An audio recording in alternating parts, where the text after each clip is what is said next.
आज हम स्टार्ट करेंगे लंग मैकेनिक्स। ये रेस्पिरेटरी फिजियोलॉजी है।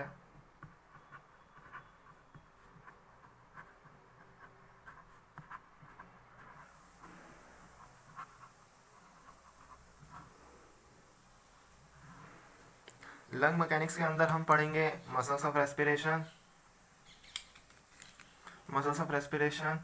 रेस्पिरेटरी प्रेशर्स, कंप्लायंस क्या होता है, सरफेस टेंशन क्या होता है लंग्स में, और सर्फेक्टेंट्स क्या होता है।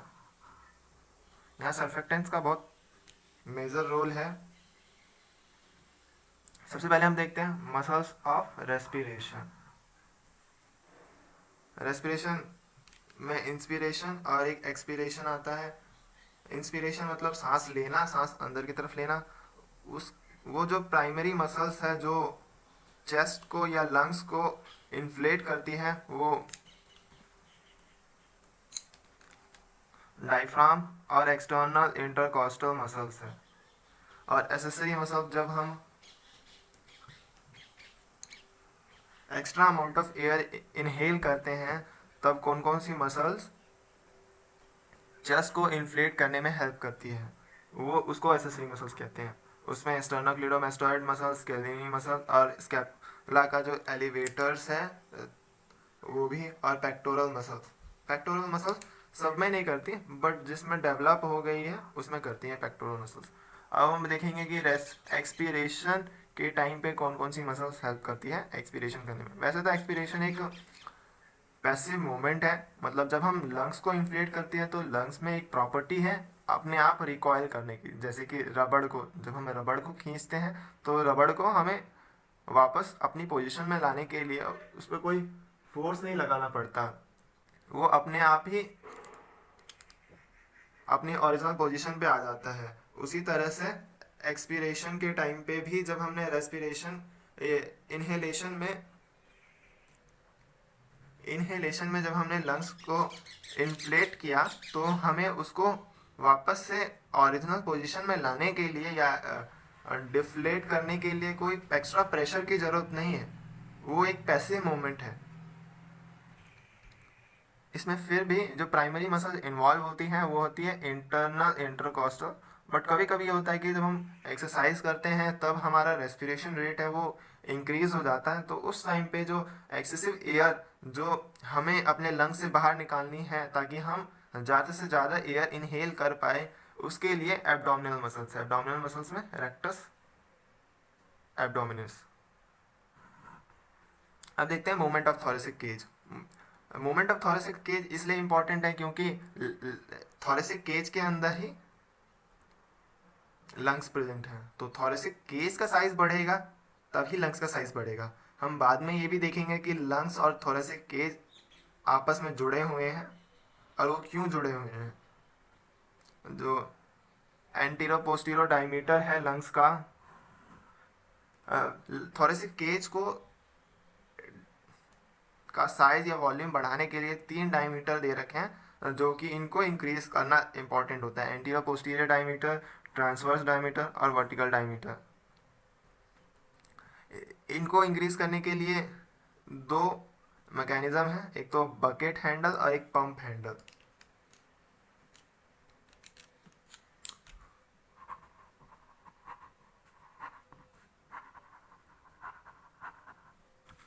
बकेट हैंडल में क्या होता है कि जो हमारे पास बाल्टी है, ये जस्ट की बाल्टी है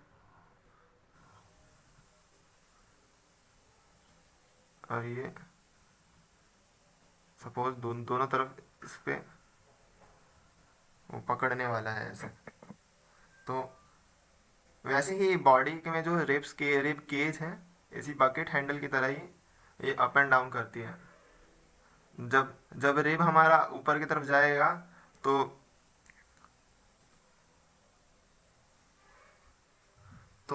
ट्रांसवर्स डायमीटर बढ़ जाएगा, और अब नीचे आएगा तो डायमीटर छोटा हो जाएगा। दूसरा मैकेनिज्म है एक पंप हैंडल। पंप हैंडल सबको पता है, जैसे कि वो जो गांव में पंप होता है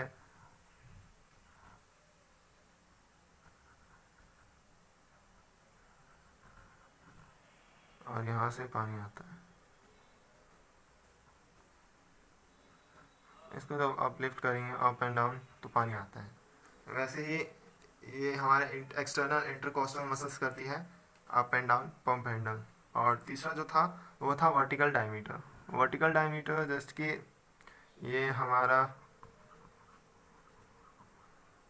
थोरेसिक केज है, ये रिब्स है, तो जो यहाँ पे जो डायफ्राम होता है वो इस तरह से होता है।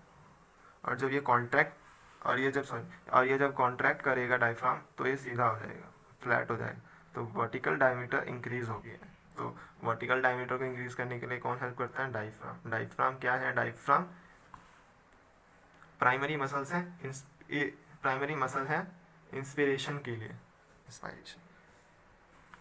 इसके बाद हम देखेंगे रेस्पिरेटरी प्रेशर्स। अब हम देखेंगे रेस्पिरेटरी प्रेशर्स। रेस्पिरेटरी प्रेशर्स दो होते हैं, इंट्रा एल्वुलर प्रेशर और इंट्रा प्लूरल प्रेशर। जैसे नाम से ही पता चल रहा है, इंट्रा एल्वुलर प्रेशर मतलब एल्वुलाई के अंदर, और इंट्रा प्लूरल प्रेशर मतलब प्लूरल कैविटी के अंदर, और एटमॉस्फेरिक प्रेशर जो बाहर है। अब हम एक बार देखेंगे कि ये प्रेजेंट कहाँ कहाँ होती है।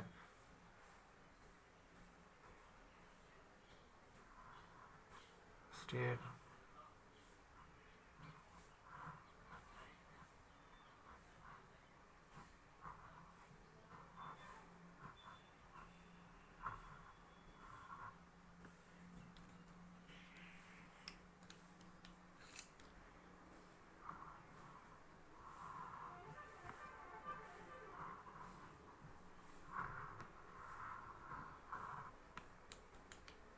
ये लंग्स हो गया। फिर ये है विसरल प्लूरा जो कि लंग्स के साथ अटैच होती है। ये मैंने थोड़ा दूर दूर बनाया है, बट ये जो है लो लंग्स के साथ अटैच होती है।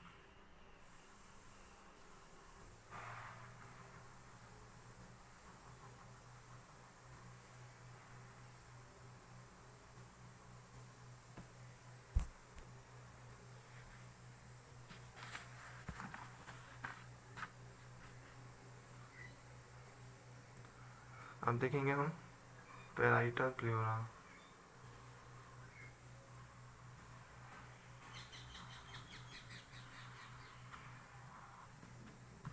जो और ये हमारा रिब्स है।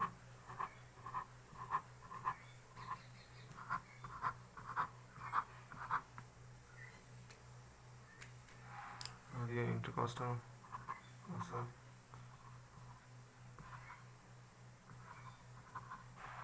और यहाँ पे ये क्या है?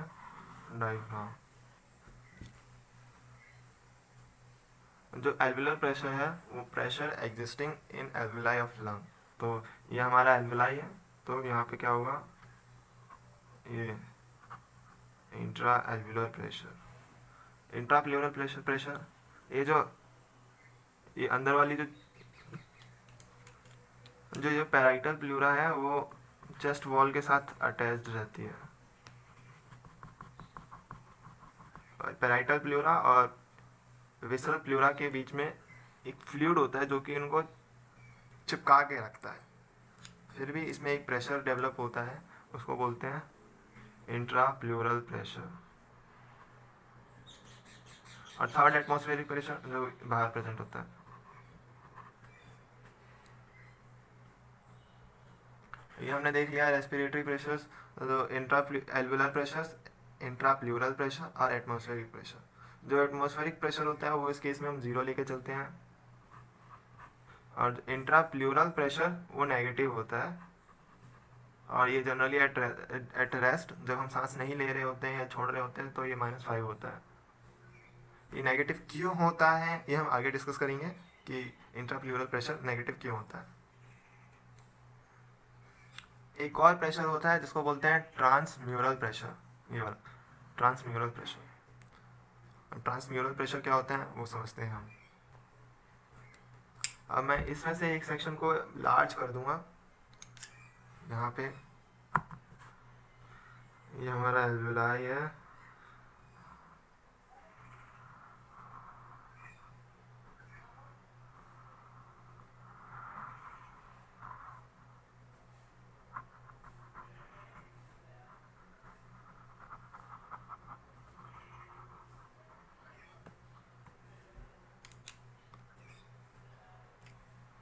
ये हमारा चेस्ट वॉल है,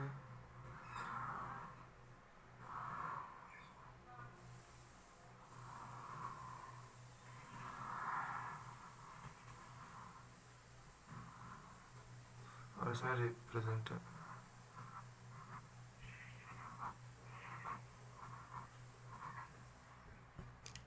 और प्लूरल कैविटी होता है, पेरियोडिकल कैविटी में जो विसरल प्लूरा है वो तो अटैच्ड होती है किसके साथ, एल्विलाई के साथ। पेराइटल प्लूरा जो अटैच्ड होती है वो होती है चेस्ट वॉल के साथ।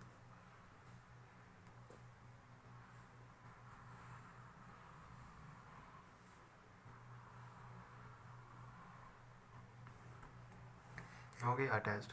वैसे ये जो प्लूरल कैविटी है ये इतनी बड़ी नहीं होती, बट ये शो करने के लिए इतनी बड़ी दिखाई है। तो हमने देखा था कि जो इंट्रा एल्वुलर प्रेशर होता है वो एल्वुला के अंदर होता है, और इंटर प्लूरल प्रेशर जो होता है वो प्लूरल कैविटी में होता है, और एटमॉस्फेरिक प्रेशर जिसको बैरिक प्रेशर भी बोलते हैं वो यहाँ होता है। अब हम देखेंगे ट्रांसम्यूरल प्रेशर। ट्रांसम्यूरल प्रेशर क्या होता है? Transmural pressure, pressure across the wall of structure, मतलब pressure across the wall of structure. अब जैसे कि हमको ट्रांसम्यूरल प्रेशर निकालना है इसका,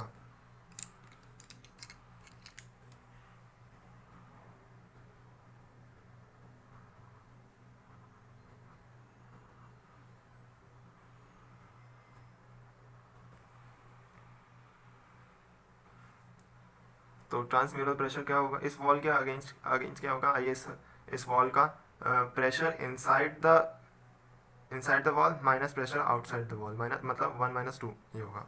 तो वैसे ही इधर ही लिखा हुआ है transmural pressure is equal to pressure inside the wall minus pressure outside of the wall. जो ट्रांसम्यूरल प्रेशर है वो तीन हो सकते हैं, तीन कंडीशन है, तीन कंडीशन में आएंगे। या तो ट्रांसम्यूरल प्रेशर पॉजिटिव आएगा, नेगेटिव आएगा या जीरो आएगा। पॉजिटिव आएगा ट्रांसम्यूरल प्रेशर तो इसका मतलब होगा इन्फ्लेट, लंग्स इन्फ्लेट करेगा, अपने साइज से लंग या एल्वुलाई बढ़ेगा, मतलब inflating the lung, inflating pressure है लंग्स के लिए। नेगेटिव आएगा मतलब डिफ्लेटिंग, और जीरो आएगा तो जीरो मतलब जब दोनों प्रेशर बराबर होंगे तभी जीरो आएगा, मतलब कि ना ही इन्फ्लेट होगा ना ही डिफ्लेट होगा, नो इन्फ्लेट और डिफ्लेट।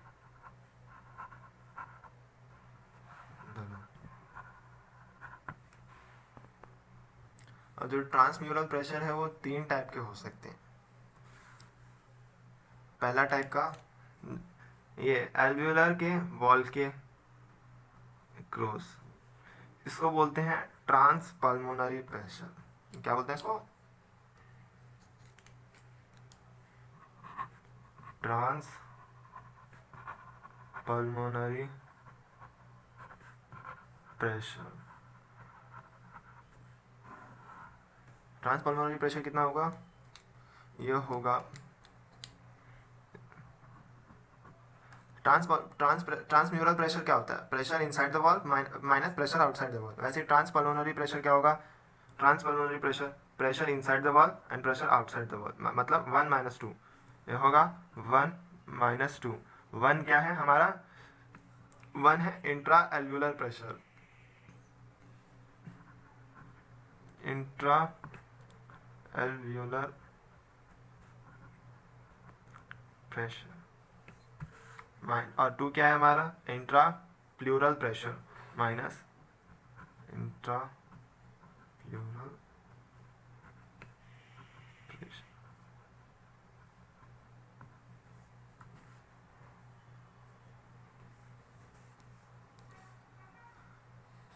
ये प्रेशर इसलिए ज़रूरी है कि जो लंग्स है वो कितना इन्फ्लेट होगा या डिफ्लेट होगा। अगर हमारा ओपन माउथ है, मतलब हम रेस्पिरेशन या एक्सपिरेशन या इनहेलेशन नहीं कर रहे हैं, तो ओपन माउथ में जो प्रेशर बाहर होगा एटमॉस्फेरिक प्रेशर, वही प्रेशर अंदर माउथ में भी होगा और वही प्रेशर अंदर एल्वुलाई में भी होगा। तो eight resting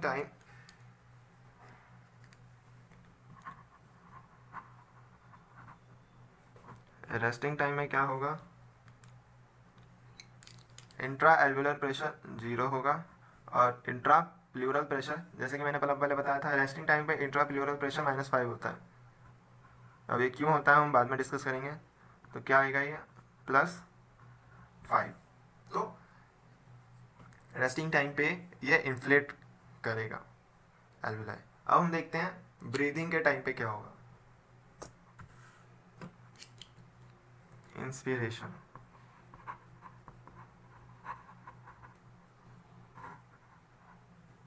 intra alveolar pressure कितना होगा,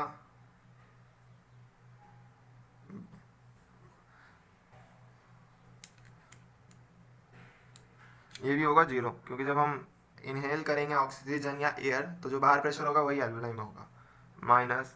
बट जब हम इनहेल करते हैं ऑक्सीजन तो जो इंट्राप्लूरल प्रेशर है वो इंक्रीज होगा या कम होगा। जैसे कि जब हम इनहेल करते हैं तो हमारे रिब्स और डायफ्राम कैविटी को इंक्रीज करते हैं, तो इंक्रीज करने से क्या होगा कि इंक्रीज करेंगे मतलब जो विसरल और पेराइटल प्लूरा है वो स्टिक एक दूसरे से चिपके हुए हैं, एक दूसरे से चिपके हुए हैं, तो वो भी ऐसा फोर्स लगाएंगे कि अब जैसे कि हम इनहेल करते हैं तो हमारी इनहेल इंस्पिरेटरी मसल्स क्या करती है,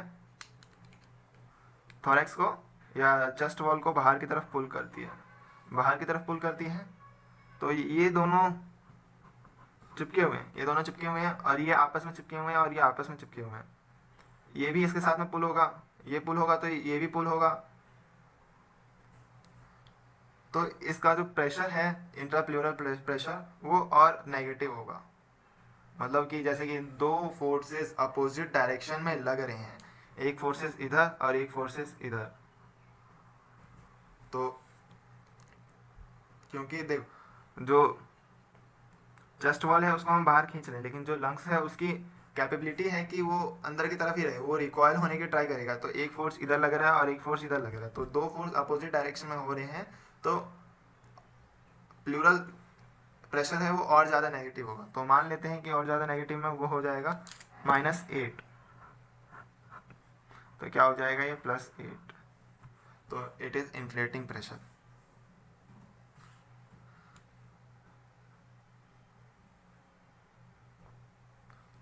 दूसरा जो प्रेशर है वो है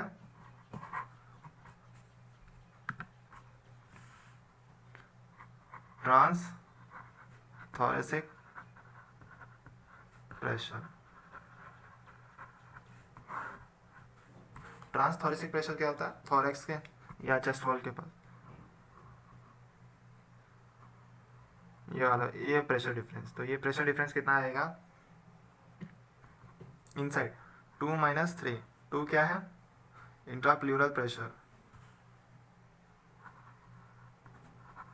प्लूरल प्रेशर -3 क्या है, एटमॉस्फेरिक प्रेशर।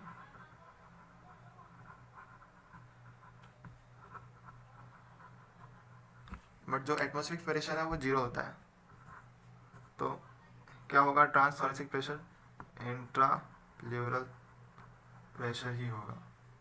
अब जो लास्ट बचता है हमारे पास तीसरा ट्रांसम्यूरल प्रेशर, वो है trans respiratory pressure. Trans respiratory pressure में पूरा रेस्पिरेशन के ये वाला प्रेशर डिफरेंस, एल्वुलर वॉल और चेस्ट वॉल को एक ही मान के हमने ट्रांस रेस्पिरेटरी प्रेशर निकाला। तो ट्रांस रेस्पिरेटरी प्रेशर क्या होगा 1 - 3।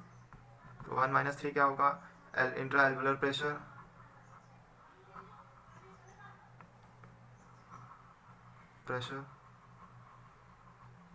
Minus atmospheric pressure.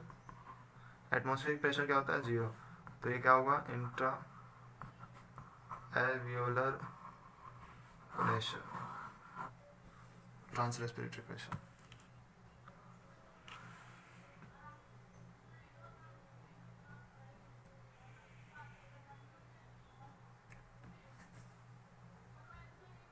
ये हमारा रेस्पिरेटरी प्रेशर्स खत्म हो गया।